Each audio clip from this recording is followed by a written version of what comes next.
We can be aware of a larger picture of people trying to control us, make us be fearful, make us do what they want us to do. That is always present, and that is part of what we have to become conscious of. And we can stand up to it when we remember and get in touch with the secret tradition that Jesus taught, with that great meaning and sacredness and divinity within us. Authentic Talks is all about authentic conversations. This show is all about growth, love, respect, success, mind, body, and spirit. If you're looking to grow and become your authentic self, then this is the podcast for you. And I am your host, Shanta. Welcome to the show. Hey guys, welcome back to Authentic Talks. I know you have to be excited because it's another week and we get another authentic talk on today's show. You guys, let me tell you about the guest today. She is recognized as an expert. She shares her knowledge and her passion through her books, her speaking, her teaching, and her media interviews in the United States as well as in Europe. She received her Ph.D. from the University of California in Irvine in Comparative Literature and Theory of Symbolic Mythic Language. She taught literature, writing. She taught symbolic mythic language for 25 years, you guys. That's awesome, right? She served many years as chair and the program chair on the board of directors of the Jung Society of Claremont in California, and she sits on the academic advisory board of Forever Family Foundation. All right, I know you guys are ready to find out who is this guest today. You guys, I got to tell you more. She speaks to national and global audiences through webinars, keynote presentations, and media interviews, as I said before. You guys, I want you to welcome the author of Merchants of Light and the Consciousness That Is Changing the World. Please welcome author Dr. Betty Kovacs to Authentic Talks. Hi, Dr. Betty. Welcome to Authentic Talks. How are you doing today? I'm doing fine. Thank you. I'm excited to have you here. We're going to be talking about interesting things today. And before we get started, can I have you introduce yourself to our listeners, please? Yes, I'm Betty Kovacs. I taught comparative literature, myth and fairy tale for many years on a college level. I loved working with the students. We all kind of discovered things together. And during that time, I had many deaths in my family, my mother, my son, and my husband in 3 separate automobile accidents. And so I wrote a book about the experiences we had, and we'll probably talk about that during this meeting. And later I wrote, and it's just come out, Merchants of Light, the Consciousness That Is Changing the World. So I'm very happy to be here and talk with you about that, Shanta. You mentioned that you experienced 3 separate deaths within your family. Can we talk about that a bit? Yes, I'd like to, because I had, and my family had experiences that changed our lives completely. And I think these are experiences that can help all of us. And it was within a 3-year period that they all were killed in separate automobile accidents. Oh, wow. I know, it was quite a time. I was reading and doing a little research. Your son had passed away or went to the other side first. And then you had an experience, you and your husband. Can we talk about that? Yes, actually, we had many experiences with him after his death. In fact, I should say that both my husband and my son and I had visions and dreams of his death long before it occurred, but we didn't interpret it that way, except there was one that my husband had 2 weeks before his death, and he definitely knew, but it was so strong that he became unconscious until we got the telephone call. But when my son was 12, not even 12 years old, but almost, he had a dream. And that dream was that he was up above his dead body, looking down at it, and he was in a hospital, and he was in a trauma center, and his consciousness was up above, looking right down through the roof, the ceiling, at his dead body. And he said, and then there was a period of darkness, and then he was on the other side in a horseshoe-shaped structure, and there were 4 boys to the left, 4 boys to the right. He was the 5th. They were all looking across an eternal light in the center to an aura of the 10th boy who would be arriving soon. And he said, I knew that was me, and I knew that when the 10th arrived, I would be complete, because 10 is a number of completeness. And then he said the next day, he said, Mom, what do you think that means? And so we did talk about it, and it concerned me. But gradually, we looked at it in various ways. But it was pretty frightening, really. And when he did die, he was in a trauma center for 13 days, and then he crossed over. So that was one experience. I might say that the 2 weeks before his accident, my husband was working in his office here in the house, and suddenly he saw Ph.D., that's my son's name, Ph.D.'s body superimposed on a car, his car, that was at the side of the freeway. And my husband knew he was dead because there were 2 different dimensions. And then something strange happened in my husband's mind. He said, oh, I remember, it's almost time for you to do this. And Ph.D. said, that's right, Dad. I'll be out of the house for a little while. And we didn't know what that meant until afterwards, because after his memorial, many times we had experiences with him, very vibrant, real, creative experiences with him. But that was such a, I want to say, horrifying experience for my husband that he just completely went unconscious until the call came, as I said. So that was the beginning. And wow. More afterwards. When your son would present himself, come back, what was that experience like? Was it like a energy that you could feel that felt like his energy, or was it a light, or? It was interesting. We did use many shamanic techniques. I had studied shamanism and had gone twice to Peru to work with shamans. And I had had some very powerful experiences, but I still didn't really feel I had the evidence that consciousness continues after death. But we did meditate, and we used music, very powerful meditative music, and other shamanic techniques. And his consciousness was very clear. Now, my husband actually had the image of Ph.D. I did not, but I knew his presence. I felt the energy so precisely that there was no question ever in my mind. And the funny thing is that I would sometimes be aware of it being located in a certain place in relationship to me.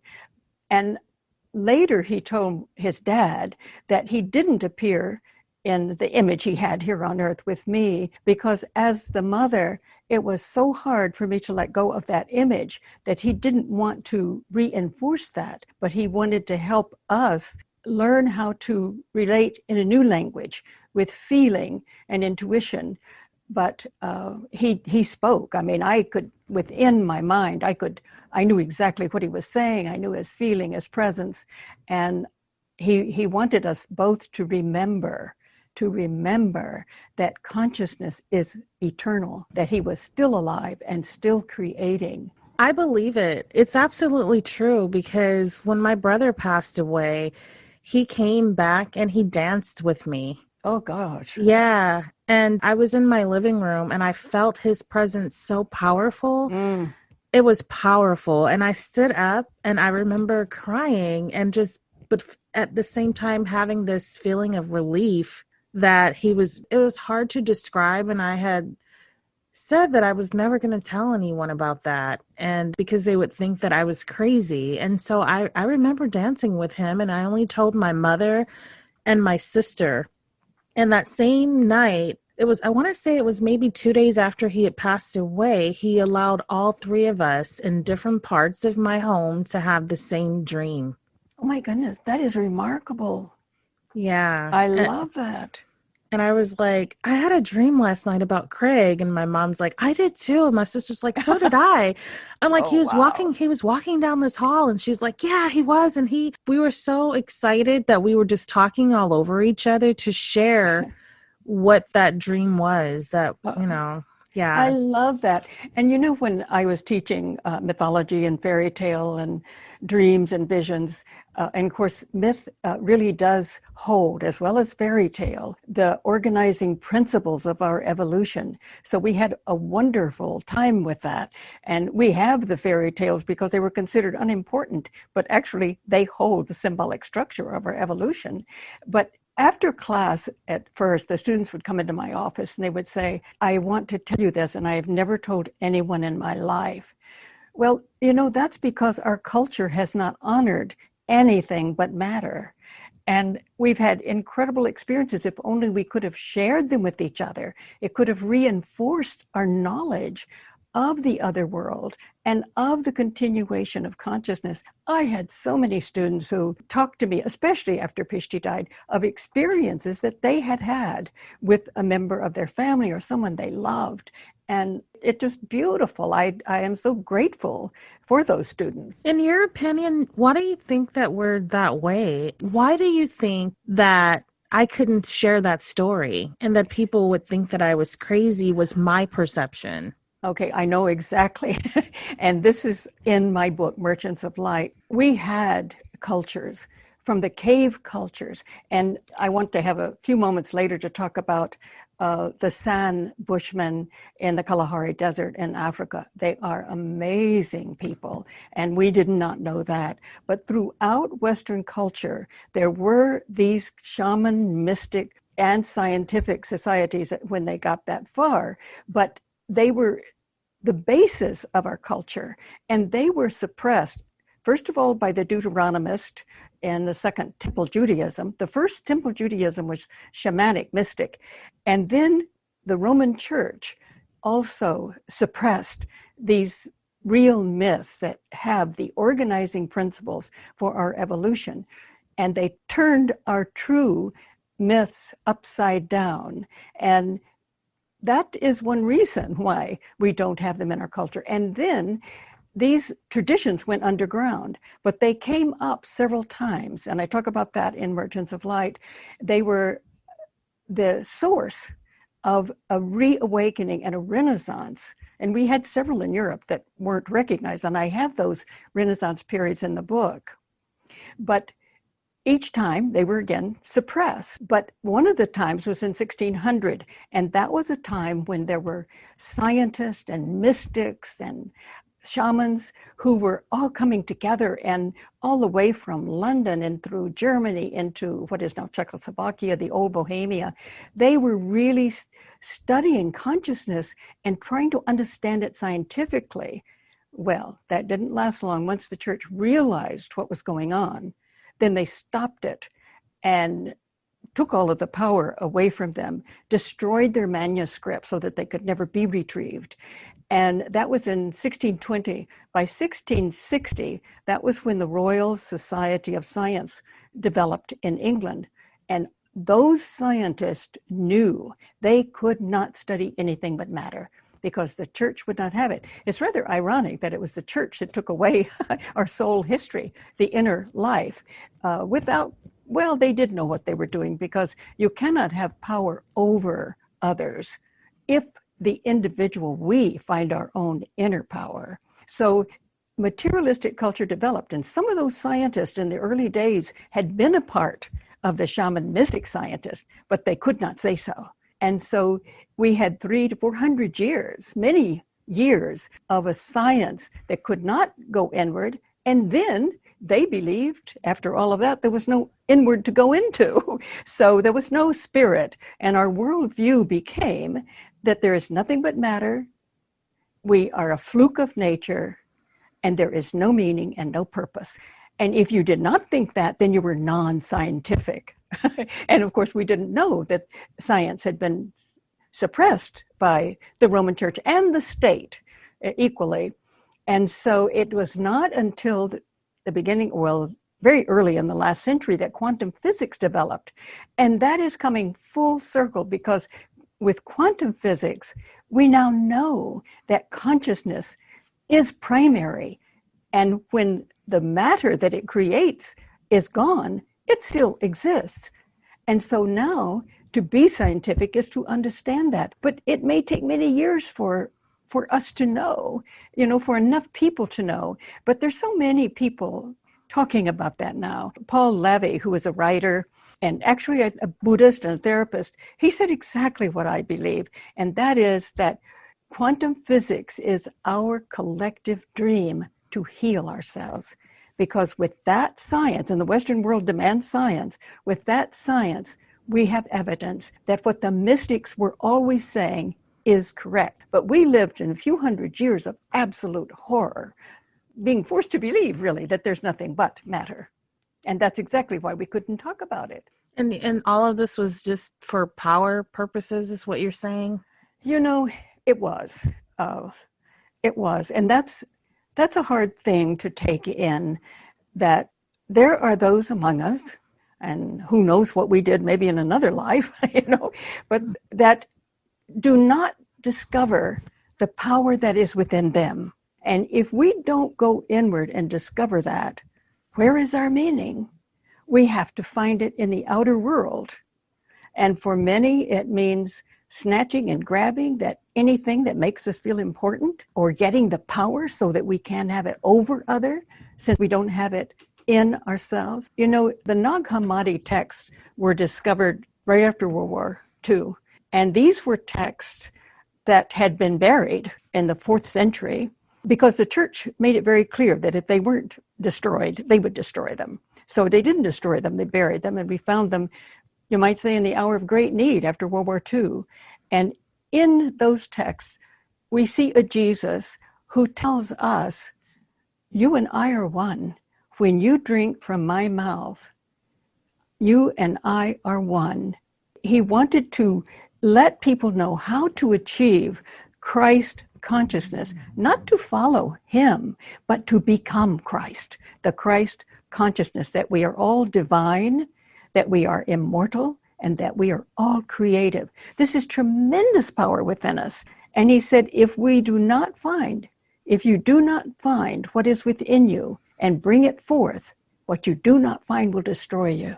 And I think that's what happened to us in the Western world. Yeah, we're trying to find it now. In fact, it has reemerged, and we are discovering it.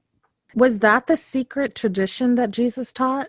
Oh, that's such a good question. Yes, it is. It is precisely. It is known that the early disciples with Jesus were taught precisely that. He even had techniques. There's one text that shows how Jesus taught the round dance, something like the Sufis, I think. But the essence of the secret tradition is that we are divine, we are immortal, and we are creative, and that there is a higher consciousness than that consciousness that is needed for everyday manipulation in the world. We have to have a certain consciousness that we can drive a car, cook dinner, and so on. But there is another consciousness that we can just shift into, which is a much larger, vaster consciousness in which we realize we are all one, that the human species is one. And if there's a cancer in one of us, we need all to be aware of it and work to heal it. And that, in fact, we are one with the whole cosmic creation. And that was Christ's teachings. Not to worship him, but to be that. That's good stuff. Yes, it's what we are remembering now as a species, and a time of great need.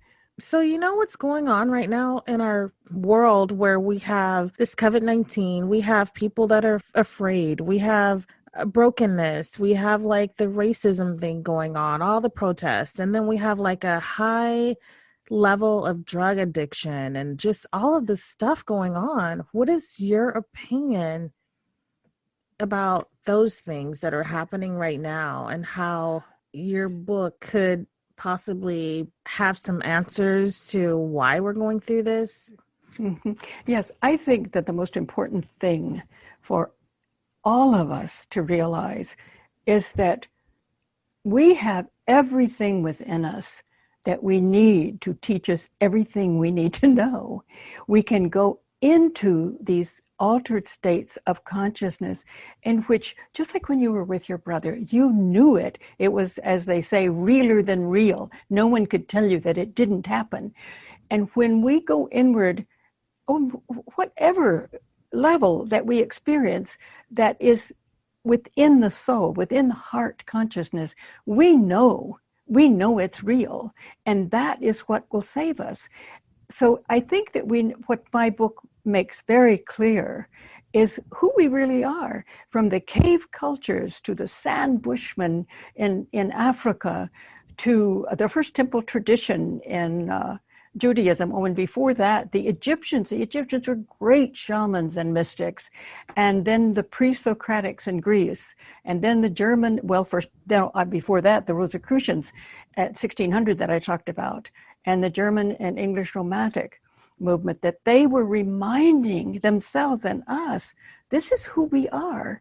And I think that, when we know, this is where our first efforts to evolve, and they all knew deeply and intuitively that it is our destiny to experience the spirit dimension, to integrate it in our life. It's not to be separated from us, and that we are all profound divine beings and can experience that. And that's what our time and culture should be all about.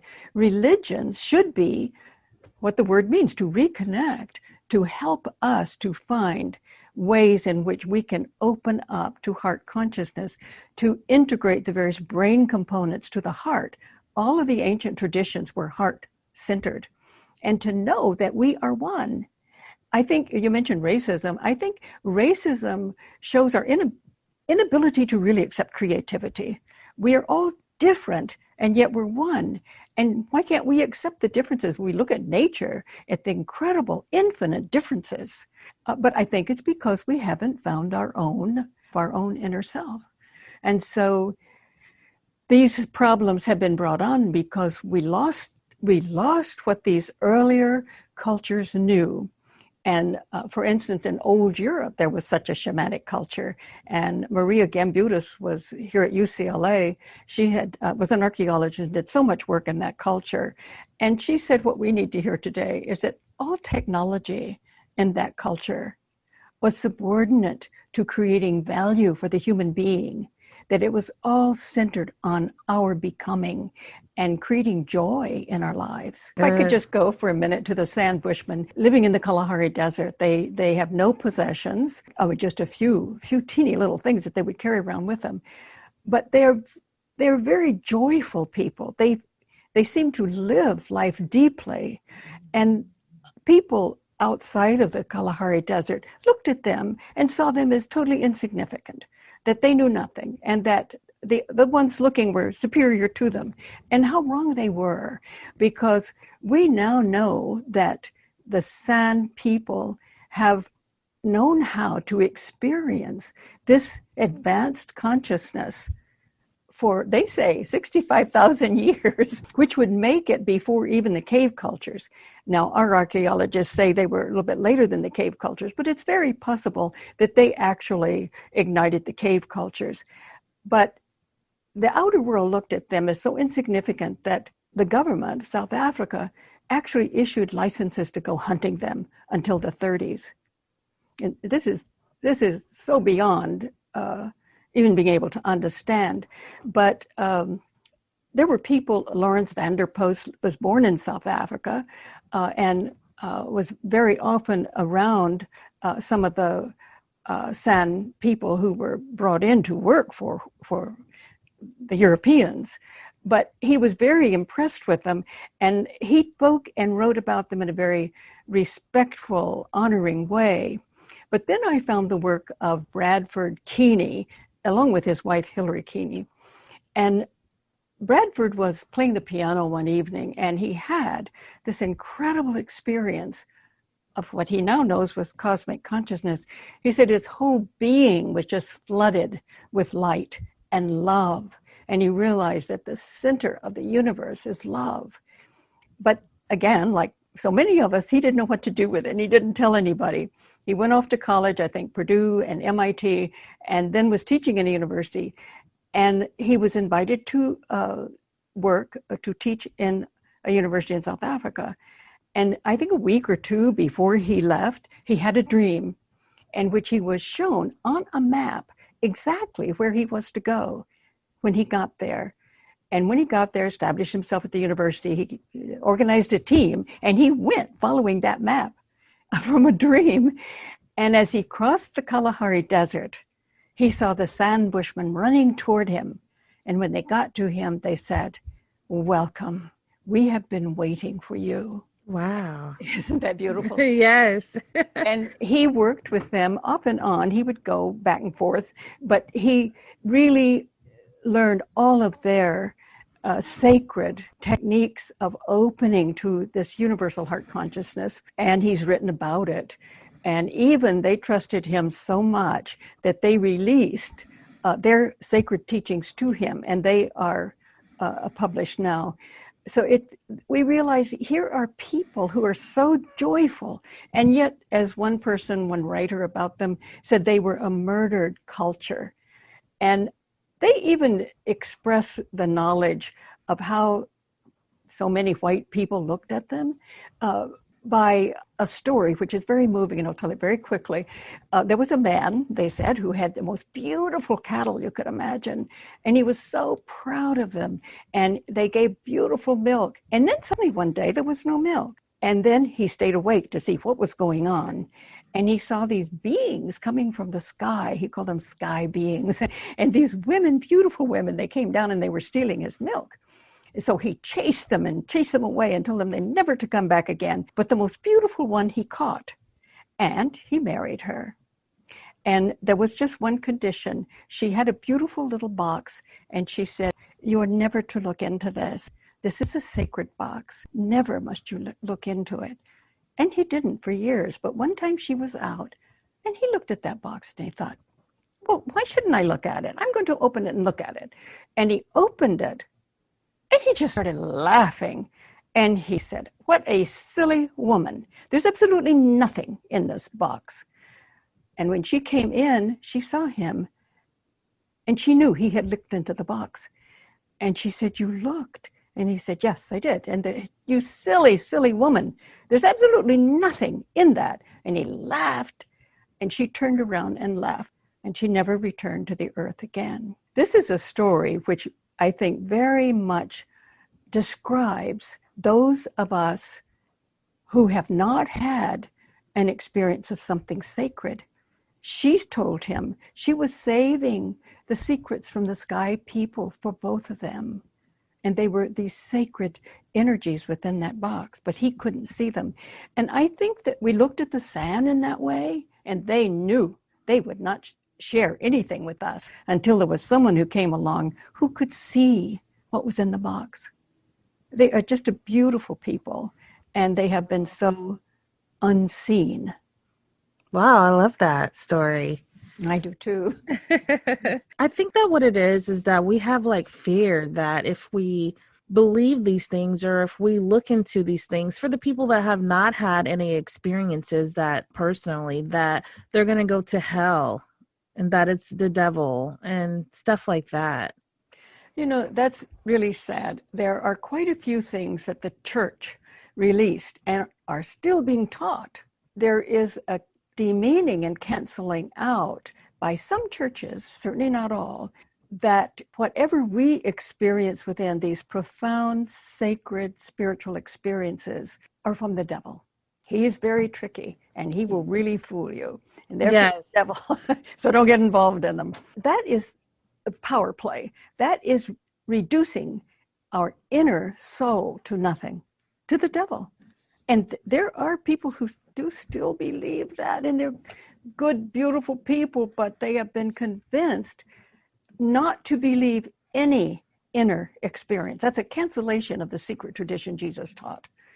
And the church knew it wanted to do that in order to have power over us. If we can't believe our own inner experiences, then we must look to the authority and be controlled by them. People feel like they have to go outward in order to heal themselves, to help themselves. And I'm not saying like that if they have a medical condition, absolutely seek the help that you need. I'm talking about there's other things overall that, we can definitely go within and get those answers to certain questions. And since I was younger, I felt like I was afraid to say, this doesn't make sense. But so I just had to go along with the tradition of whatever it was, because it was, otherwise, I could be risking myself going to hell if I question certain things.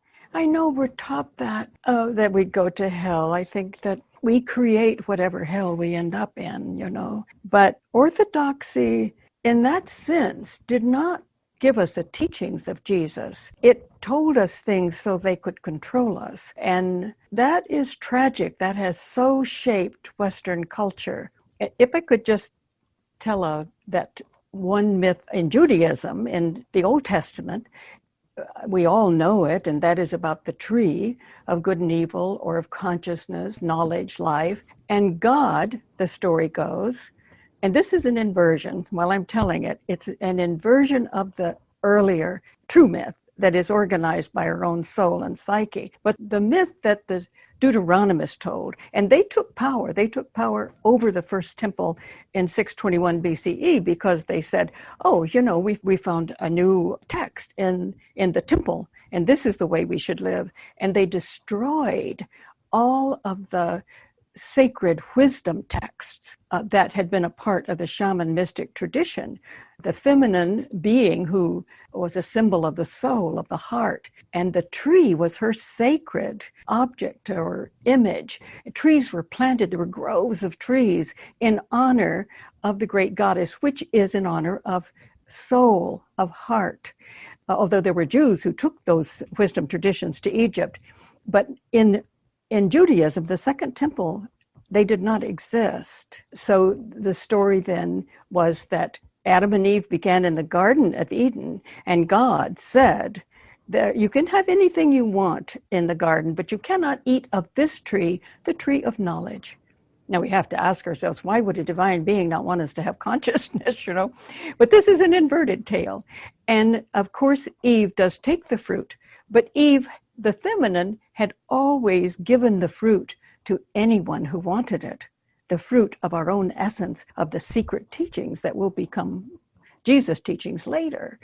And so she was a sacred soul being. Now she's reduced to a person who sins, steals the fruit against God's will, eats it and gives it to Adam. And of course, there's the serpent saying, you really won't die if you do this. But let me just jump back now to 2500 BCE. The Sumerians showed the tree many times before these Deuteronomists. And always the tree was there. The god and the goddess were sitting there with this beautiful tree with the fruit hanging from it, with their hands out. Eat it. Here it is for you if you choose it. And there were many such images of people being taken to the tree, the fruit being offered to them. So this is what I mean by an inversion of our true myth.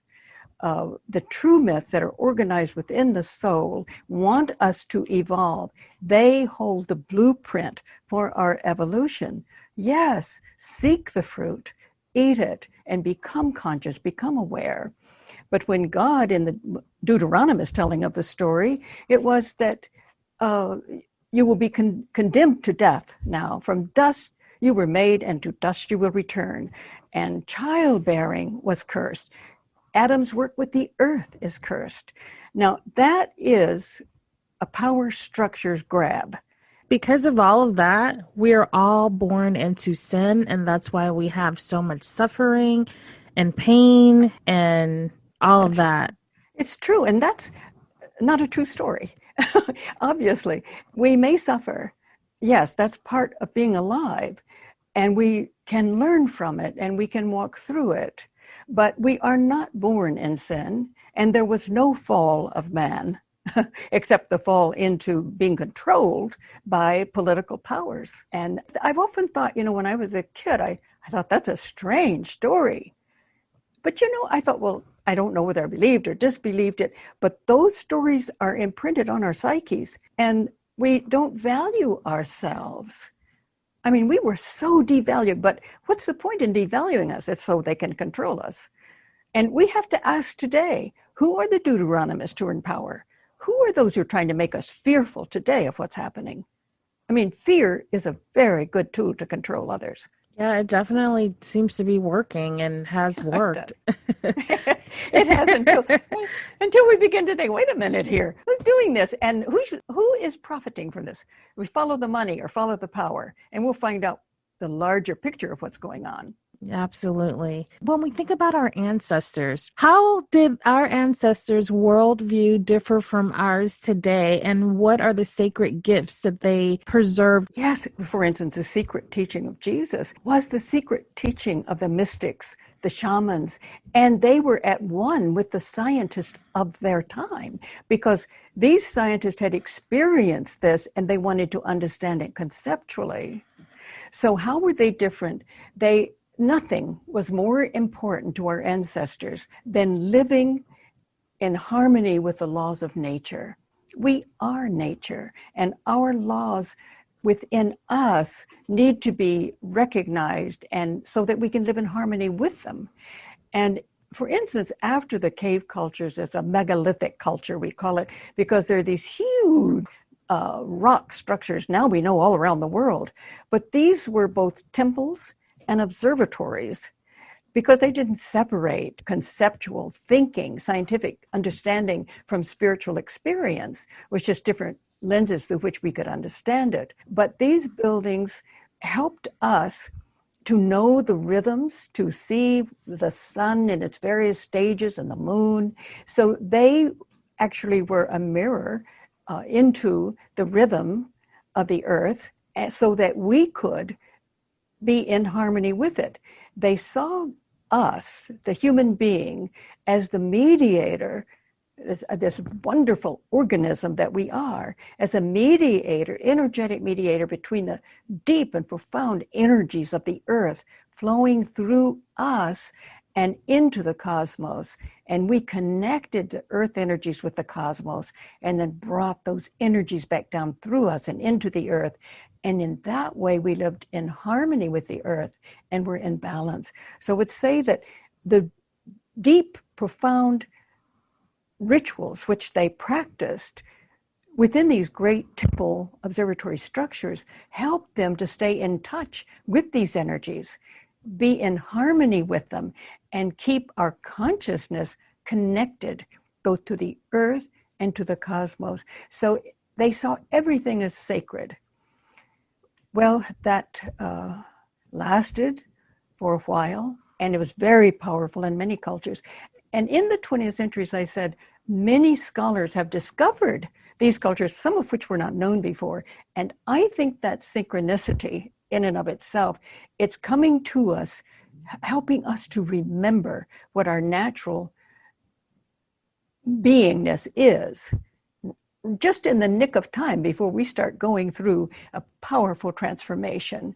And I think that's what the earth is going through now. It wants to give birth to that consciousness, that cosmic consciousness. Absolutely. I totally agree with that. 100%.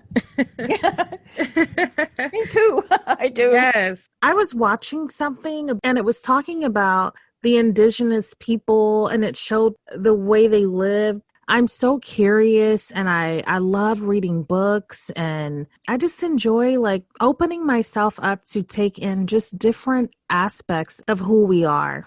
Absolutely. You know, the indigenous people have kept alive, many of them have not. They've been pulled into Western culture and become depressed and addicted, as many of us are.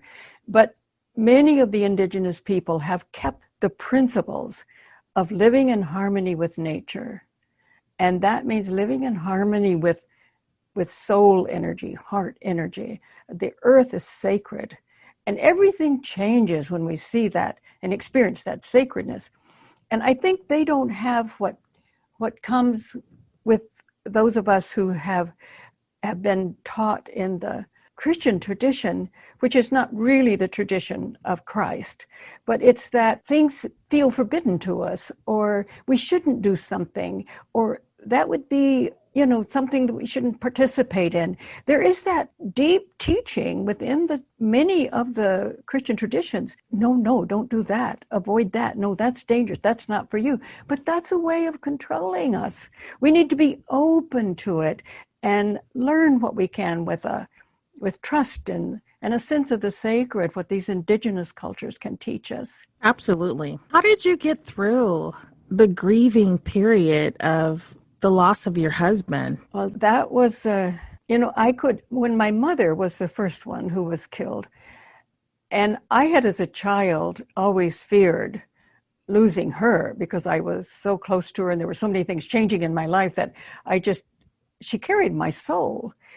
And her mother had died when she was very young, and her grandmother had the same experience. So I was afraid that would happen to me.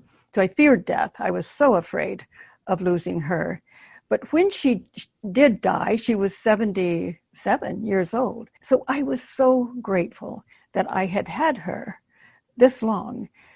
And she died quickly, and she always wanted to die quickly. But when my son died, that is, losing a child is just an incredibly painful situation. But somehow, and perhaps it was because of my work with shamans before, and also because I started remembering the dreams and realizing that I had been prepared for this death. 2 years before he died, I was dreaming that he had died, but oh no, it wasn't Ph.D., it was my friend's son. But I grieved just as if it were Ph.D. I mean, it was something in my consciousness was trying to let me know. And then, of course, my husband had that experience 2 weeks before. And then I went back, I kept records of my dreams. I went back. For 2 years, I had dreams.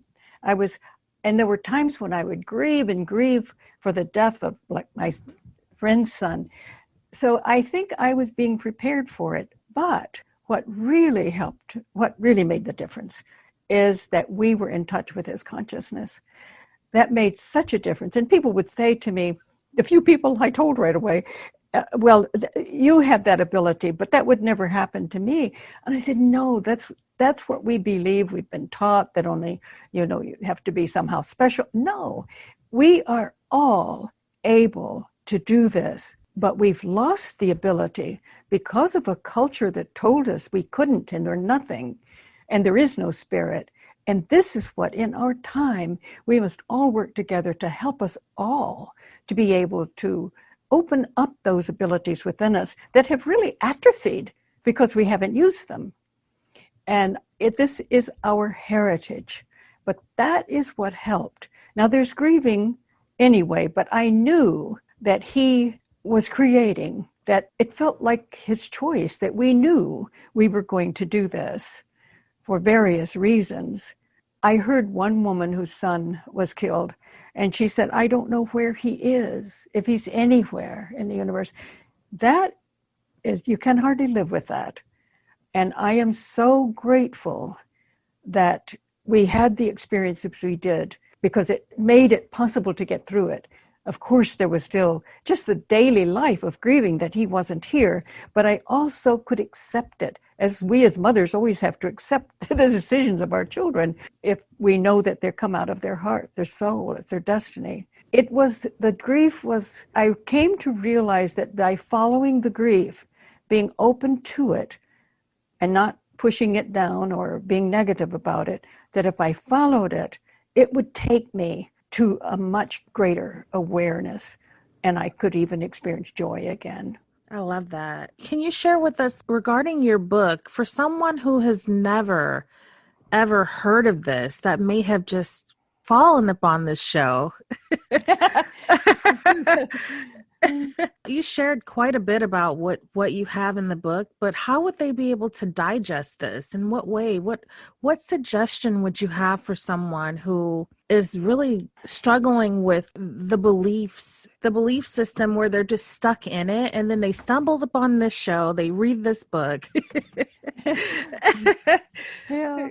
Well, The Miracle of Death was written, I think it was published in 2003. and my son died in 1991. And so I was able to look back at all of my experiences, put them together. But, as a kid, I always was looking for something more. Surely there's something more, but I couldn't find it. And the only way I thought I might find something is by going to university, in which, of course, there was the old world view that could kill you in a flash. But I was always thinking, is this really true? Could there really be another dimension? And this book, Miracle of Death, I let the reader know that I had all of these questions, and I wanted to know, I wanted to experience, but I was trained in the conceptual mind. So that was, in spite of the fact that I didn't believe it was superior to all of the brain components, there was something in me that did. And I discovered that, and that was horrifying to know that I did give more meaning to the rational mind, and I had to overcome that and all that we had been taught, So I think that the reader could see that in this book, I really have to go through what my culture has conditioned me to think, to believe, to be. And for a long time, even when I was in the visions, I knew, I had no question. But once I was outside the vision, my rational mind jumped in and took over. And my husband, who had never been involved in this kind of thing before, after his first experience with Ph.D. after his death, he just said, I had no idea. I mean, the earth, the universe was just so alive and so real in ways that he had never even imagined. And he said, I will never look at the earth in the same way again. Well, he then was stronger than I was, because I still had to do business with the old rational mind coming in and saying, I want evidence, and feeling experience is evidence. We know that in the Gnostic state, in the experiencing state. So I think the book kind of shows my struggles and how I had trouble with coming to terms with it too, even though I knew I was afraid to accept it. It was so wonderful, Yes. The purpose of you writing your next book. Merchants of Light, the consciousness that is changing the world. This is an interesting thing, because in one vision, my husband was with our son Ph.D., and they were talking about the world and its attempt, the earth mother attempting to give birth to a new consciousness. And I had visions with the Egyptian god Anubis, a jackal, who eats decayed food and transforms it within itself to living, vibrant energy. And so Ph.D. and my husband were talking about this in the vision. And then Ph.D. said, Dad, look up the I Ching. In the I Ching, look up this hexagram. And he gave him the lines of the hexagram from the top to the bottom. And I said, how did you remember those lines, Pishta? And he said, well, that's easy. It's merchants of light, because, and you have to visualize the letters. The first line is straight. The second of the M would be slanted, the third slanted, and the fourth straight. And then the L would be straight and then slanted or fallen. So ML, he said, it stands for ML. And I said, well, whoever are the merchants of light. And he said, they're the ones who are helping us work on what has decayed. And Ph.D. said to his dad, Dad, read this hexagram, you and Mom, read it carefully. It is your work, and it is the work of the earth. Well, we realized that what has decayed is all I've been talking about. We've decayed in our attitudes toward each other, toward all of our creativity, toward the earth and the laws of nature and our own psyche and heart consciousness. All of that has decayed, and we're violent, we're addicted, we're prejudiced. And he said, look at this hexagram. So that's where the name came. I said, Merchants of Light, I thought my husband's original language, his native language is Hungarian. So when he said it, I thought sometimes he could come up with strange combinations. But I later learned that Merchants of Light were talked about in the Rosicrucian period, where I told you the shamans, mystics, scientists were really making some progress. They talked about the Merchants of Light. And I was just so amazed when I saw that. I thought, that's not his weird use of language after all. And there it was in the I Ching. So and I became more and more aware of this energy field, which they are, as I wrote the book.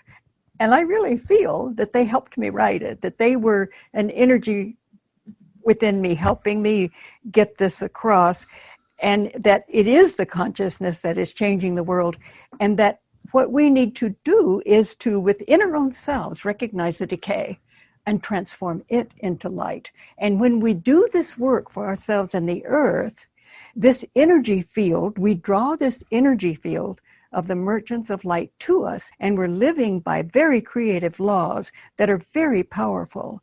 And they say, well, ML stands for many things, and miracle lovers is one of them, because with these higher laws, we can actually create what we would think from this perspective as miracles. We can transform ourselves and the world if we go within and work on that in us which is decayed. We will be working with the merchants of light.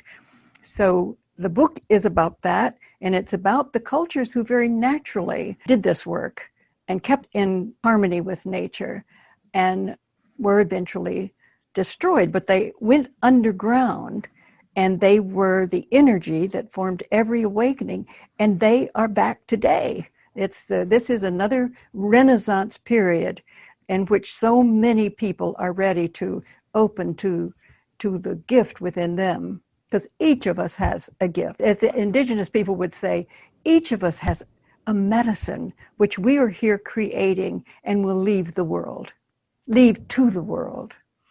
I love it. I absolutely love it. I do too. Yeah, that's so awesome. If someone wanted to pick up these 2 books of yours, where can they find them? Well, any store that sells books or ebooks, they're in ebooks now too. So any place that sells books, and also from the Comlock Center, from that website, that's KAML, Merchants of Light, AK, KAMLAK.com. But Amazon, any place that books are sold. And they're both available, yeah. Wow, that's good stuff. I feel like everyone would want to have these in their library who enjoys reading. I hope so, because these experiences changed my life. And I'm born in Western culture, suffered the worldview that we all suffer. And I have people very dear to me who have become addicted to something, anything that would take away the emptiness of that worldview. And I really want people to read these experiences that, for me, transformed my life and my husband's life. Wow, that is good. Good stuff. Dr. Betty, if you and I could switch places and you could ask yourself a question that I did not ask you, what would that question be? I think you've asked them all. I think, my main reason for trying to get this information out is that I really do feel that we are going through a difficult time, the death of much that doesn't work for us, and it's going to be difficult. But if we know who we are, if we know what is the heart of the universe, and our heart can be in sync with that, because as Brian Swim, a cosmologist, has said, the earth is omnicentric. Wherever it exists, it's the center of being, which means we are the center of being. All of us are. And if we know who we are, we can be aware of a larger picture of people trying to control us, make us be fearful, make us do what they want us to do. That is always present. And that is part of what we have to become conscious of. And we can stand up to it when we remember and get in touch with the secret tradition that Jesus taught, with that great meaning and sacredness and divinity within us. That's good stuff.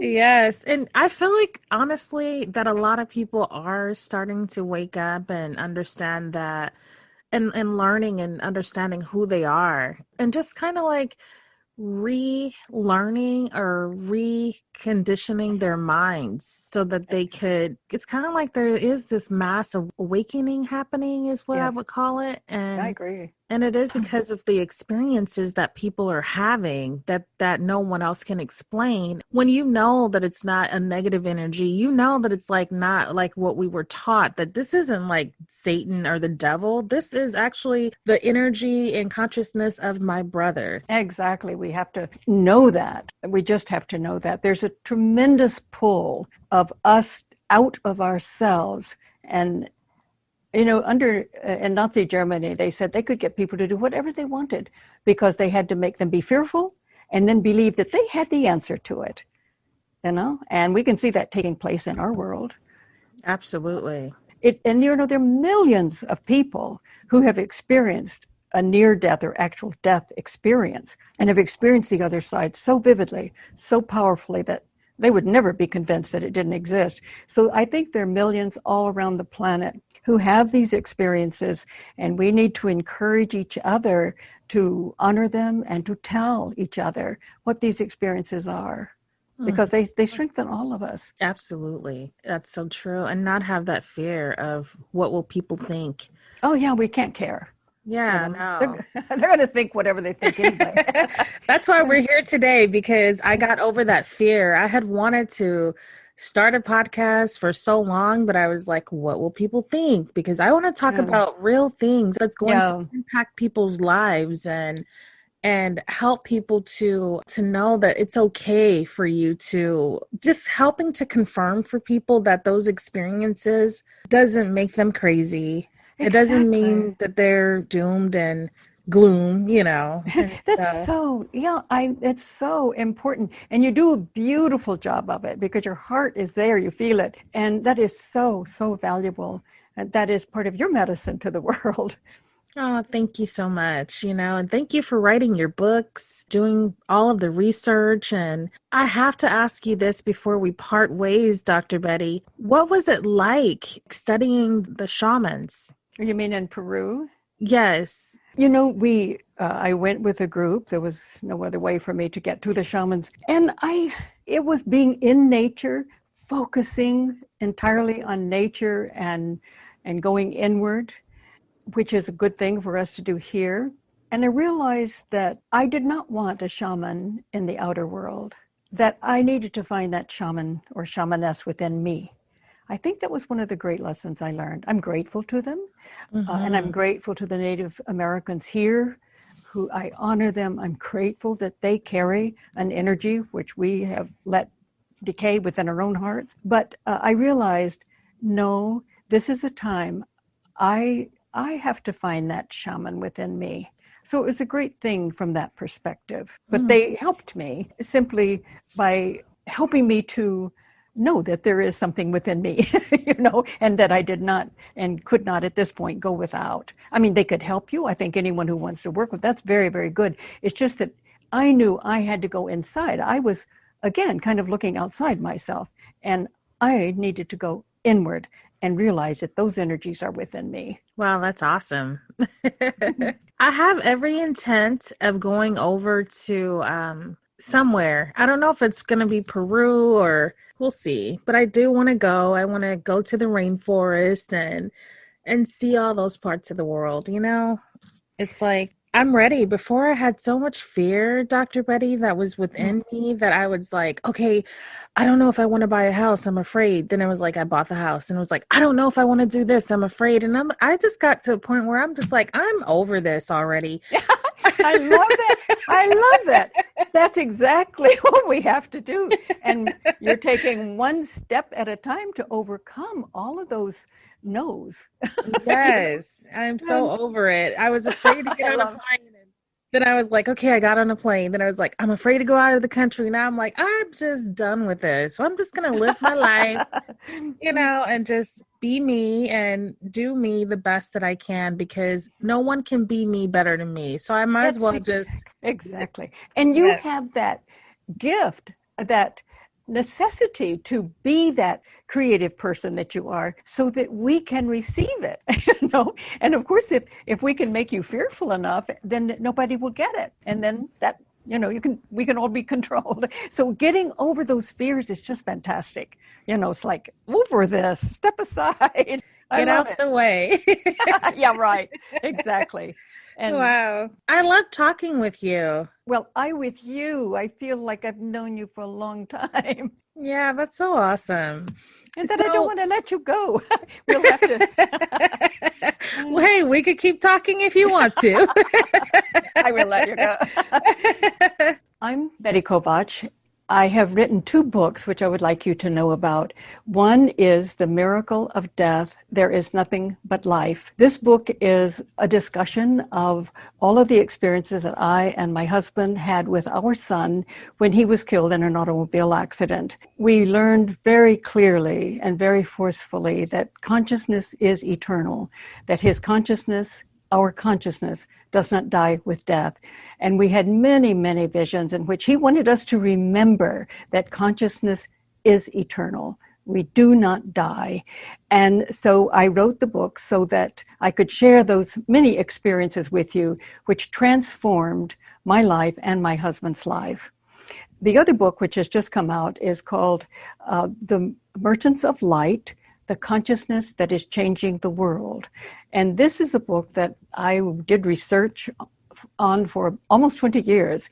And I went back all the way to the cave cultures, through the Sand Bushmen, and through the Egyptian and Judaic and pre-Socratic philosophers, and then later in the Renaissance periods when this ancient tradition arose again.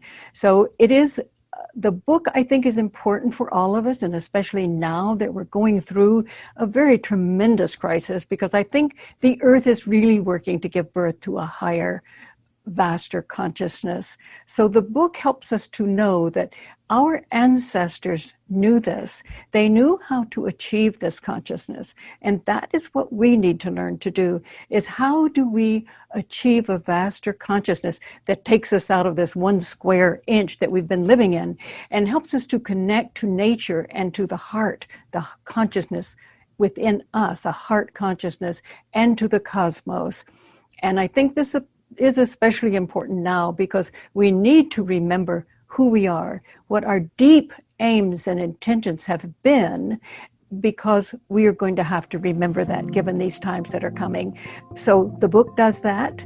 And so I hope that you will read these 2 books, and I hope you will be strengthened for our journey ahead. Thank you, Dr. Betty, for coming on Authentic Talks and for hanging out with me. I really enjoyed the conversation. You guys, all of the information for Dr. Betty is in the show notes. And wow, I really enjoyed the show, you guys, and I know that you probably did too. It was good stuff. It really was. And I know that I had never really shared much about what had happened once my brother passed away. So now you know. And I guess I'm just getting to a place, you guys, where it is what it is. And I'm just here to share my experiences and hope that it helps someone else to feel comfortable to share their experiences. And that's why we have amazing guests, because they also share their experiences and they share their gifts of their books and their stories with all of us. And be sure to pick up Dr. Betty's book. One of the things I want to share with everyone tuning in is that if you actually listen to all of the shows, you can have an amazing library of books, because either someone is leaving books that they've read that were amazing, or either they wrote an amazing book, or they are in the process of writing an amazing book. Basically, like I said, you can have an amazing library. All right, you guys, thank you so much for tuning in. I'm Shanta with Authentic Talks.